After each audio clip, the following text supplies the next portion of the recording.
have some opinions on this one. These opinions will be correct. So I was listening to just a couple people that talking about fantasy basketball. That season is coming up. What's fantasy basketball is the one they So you draft players. You own a team.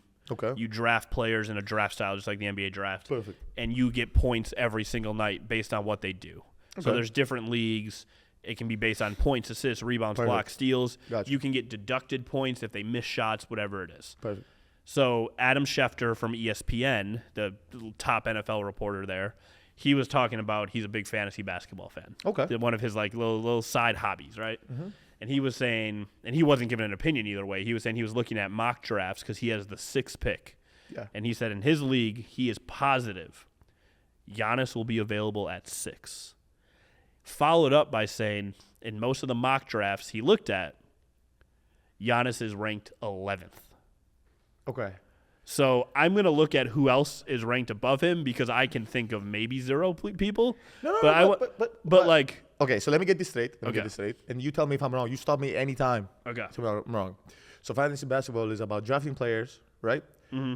You have your own team, and then the success is predicated on what the players do. So basically, score, rebound, points, steal, 3 points, blocks. Yep. And if they miss, you deduct if they miss. In a lot of leagues, yes. In a lot of leagues. Okay. And Giannis is available at 6? He said he is positive in his league. Giannis will be available at 6. Is he sure? He's sounded pretty sure. He's Adam Schefter. He's usually Yeah, correct. no. My question would be like, does he do? So this is he saw this in general with more. Is this the like overall? You say mock overall, draft? yeah. So when I look at mock drafts, the general consensus is that Giannis will be drafted after the 6th or 7th overall pick, and I've seen him as low as 11. Okay, good. So just wait for 11 then. Just wait for 11. If you want to suck, wait for 11. So you want to hear the I just brought up ESPN.com. Yeah, go. Mock draft. Go. Who would you take? I know who you would take number 1. Who do you think they have as number 1? Oh, bro. Taking into account all the categories, assists, blocks, steals. That's what I'm saying. If you take into account every category, the only person you can say maybe you want, and then I don't know who.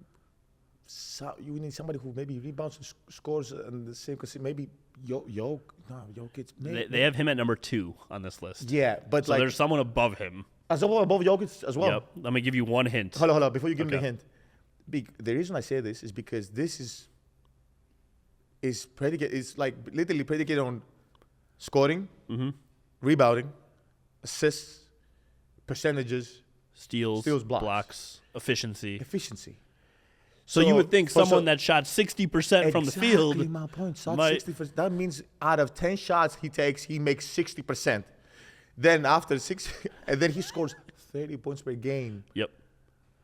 Like I don't know. I don't know. It doesn't make any sense. Now maybe I'm tripping. But no, I was shocked. That's why I brought it up because I. Who's number 1? Victor. Mm-hmm. Why? I think the expectations for that kid are sky high. People expect him to win an MVP.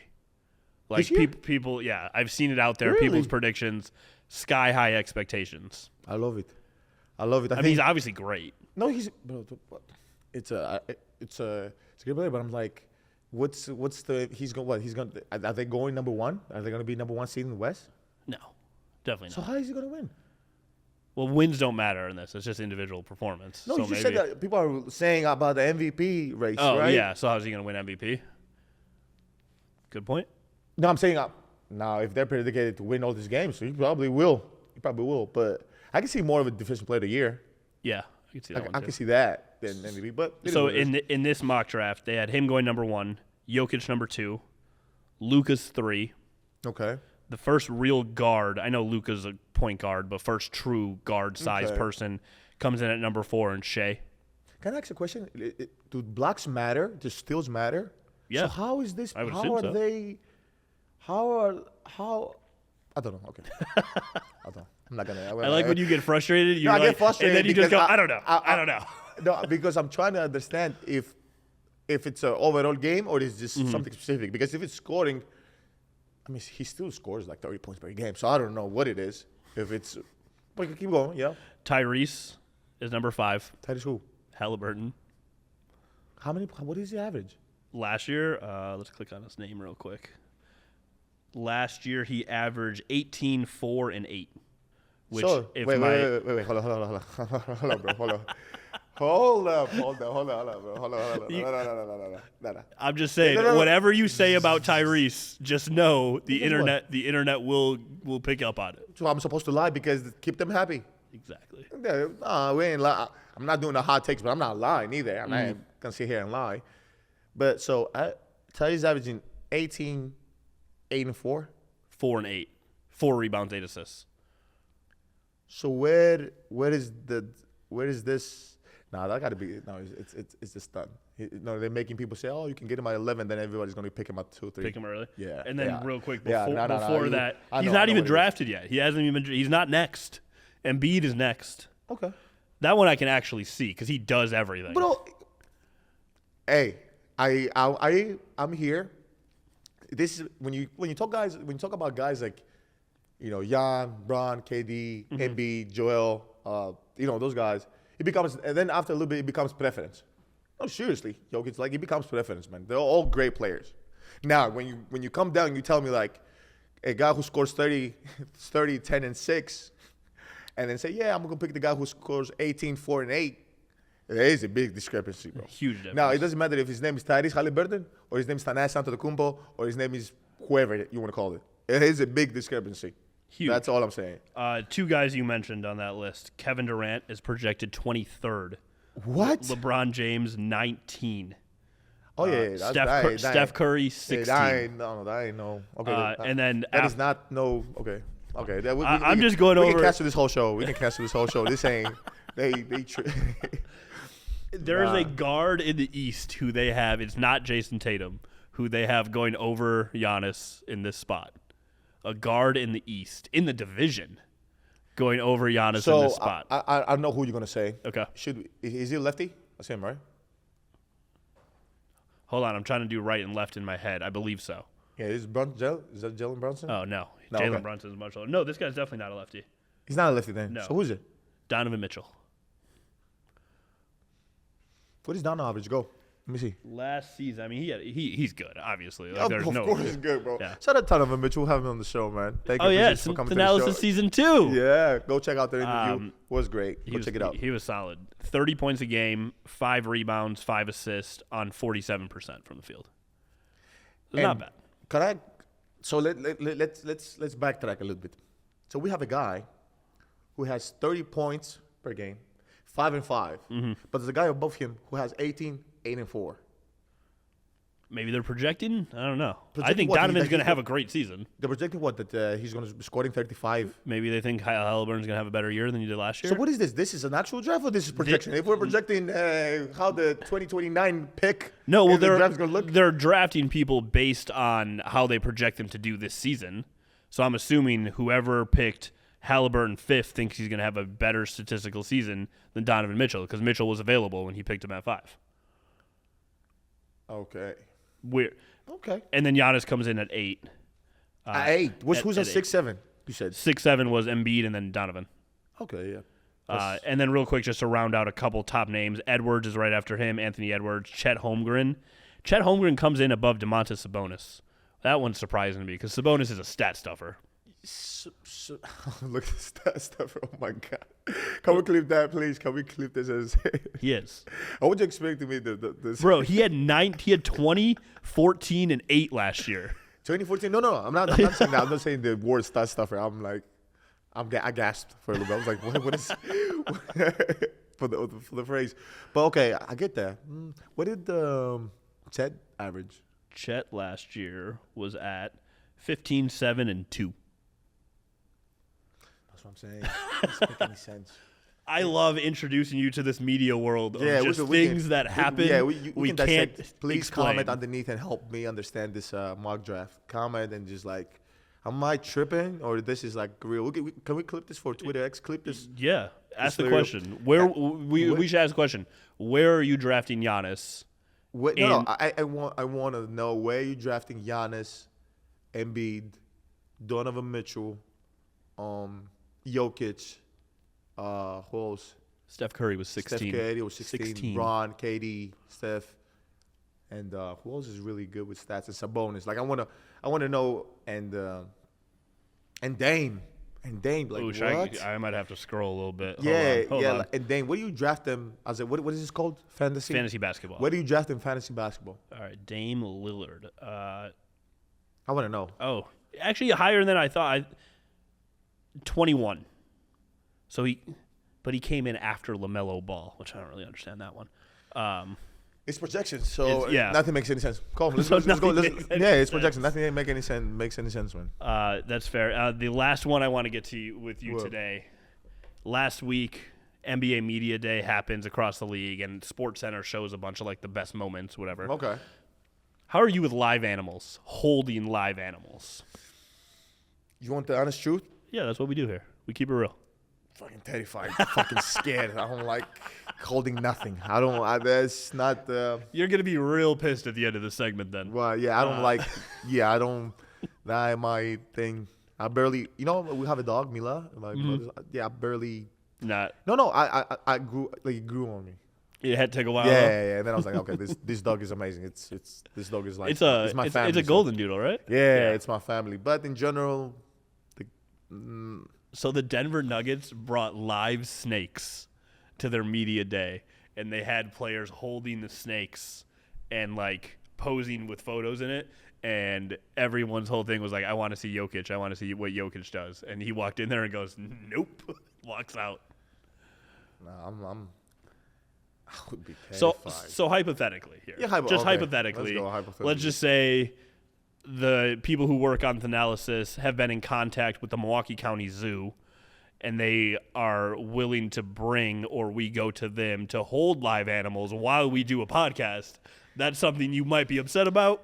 Yes. It doesn't matter how much money Good Karma wants to pay me. Look at me. I don't care how much money Good Karma wants to pay me. What if it's just like a little lion cub? You just hold it. We do a couple segments. I can't hold it. No. So this is the thing.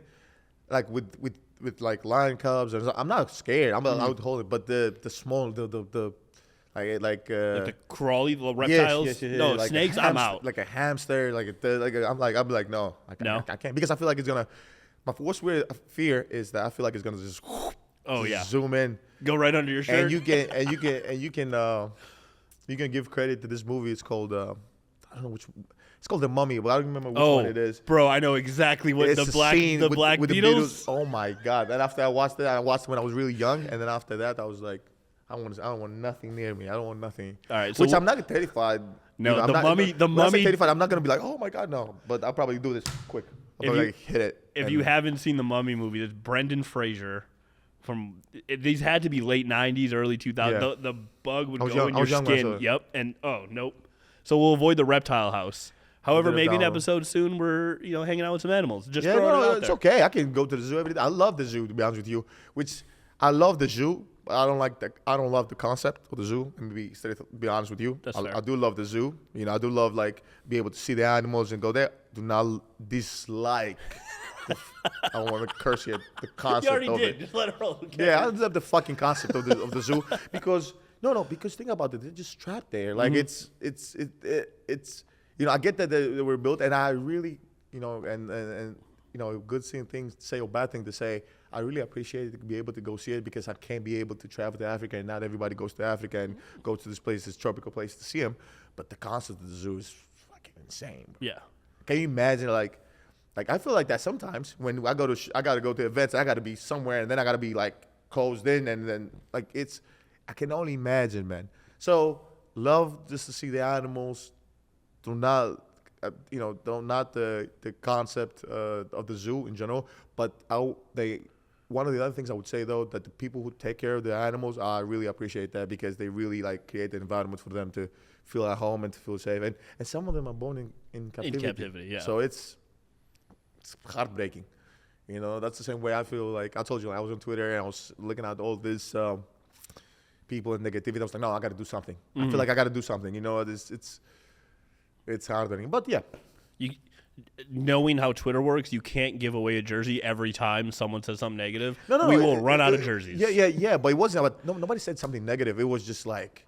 It's just the internet in general. general. Yeah, because I'm on Twitter. So on Twitter now, I don't know how to work it. So I go to the Explorers page, and then you'll see like either people fighting or either people doing like. I wanted to see people doing nice stuff. That's the videos I watch. People going out there and give like $1,000 to somebody, make somebody's day, and somebody's like really emotional. It's like, oh my God, I can't believe this is happening to me.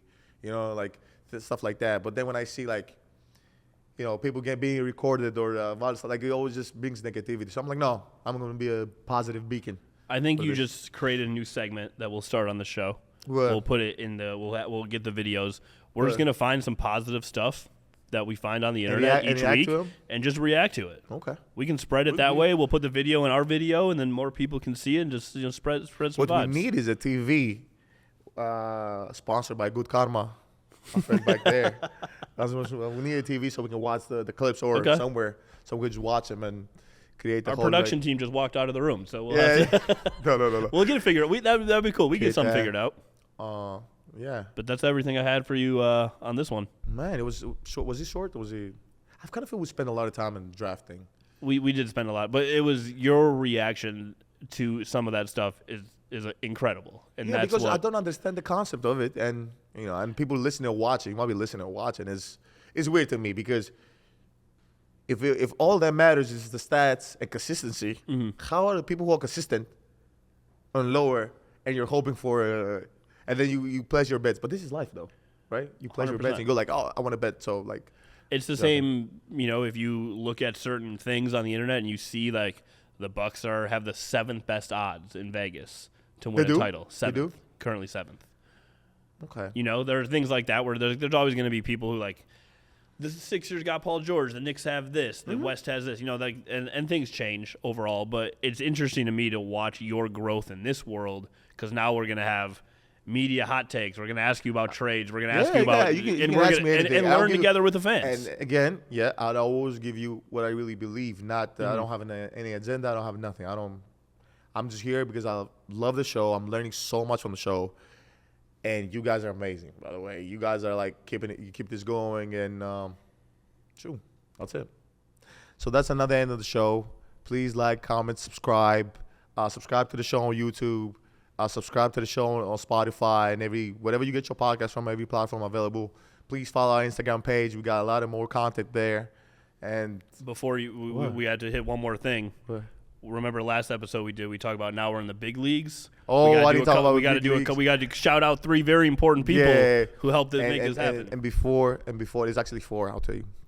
And before we close the show, I want to give a big shout out to Thanalysis by Gruber Law. One call, that's all. For people who are watching, for people who are listening. Our shows moving forward, this is going to be by Thanalysis Gruber Law. Want to thank another sponsor, Carbliss. You see them right here. They've been with us from the beginning. Potawatomi Casino Hotels. These people are amazing. That's why I do my live events, and that's why if I'm not home and I want to stay in a hotel, that's why I stay. So that you guys go stay there. And the 4th people are the people around us. You see them. No shout out to No Studios. We'll be shooting this for the past years. A lot of episodes. A lot of episodes here. You guys are amazing. You're always ready to rock, always ready to shoot. And Milwaukee, let's get it. So.